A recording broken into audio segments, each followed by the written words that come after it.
my name is Lily Beck.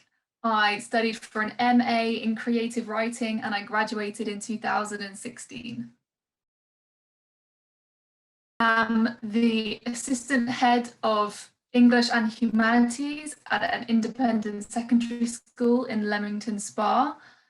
An average week for us, planning and delivering lessons to students. For me, that means students from year 7 up to year 13. So they're 11 to 18-year-olds. There's a wide range of students there. As well as that, we have pastoral duties. So we're mentors to our students as well. We've got tutor groups. So day to day, you're dealing with any issue that comes up with your students, both pastorally and academically. We also have lots of meetings after school to plan our curriculum, develop our strategies of programming.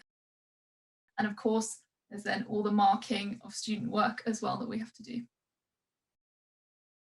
Working in the education sector is definitely an industry that I think is genuinely rewarding. And it's rewarding in a sense that you can actually see it in front of you every day. I can see students get better on a day-to-day basis, on a week-to-week basis, and on a yearly basis. So that's something that I think is quite unique to education. It's also a very collaborative environment. We work very closely with other teachers to build curriculums, to develop lessons, to develop strategies, to help students. But it's collaborative, but it's also, you're allowed to be quite independent. As a classroom teacher, your classroom is your own. So you actually have quite a lot of autonomy over what you do, which has its own challenges, both intellectually challenging as well as emotionally challenging, dealing with some of the students and their issues. But I really love it because I get to plan my lessons and have my classroom how I want it, but you're also surrounded by a very supportive network of like-minded individuals as well. So it's very interesting in that way. And no 2 days are the same, no 2 weeks are the same. And you're never just sat at your computer all day. You are actively talking to interesting people, and kids can actually be quite interesting. I think you definitely need the skills of empathy.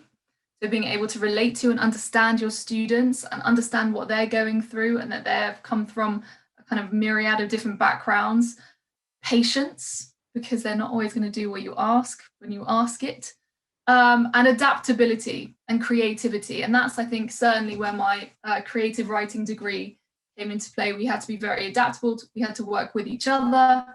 And I think I have to do that every day in my job. It's not going to go to plan all the time. So you've got to be able to think on your feet and come up with creative solutions to problems on a daily basis.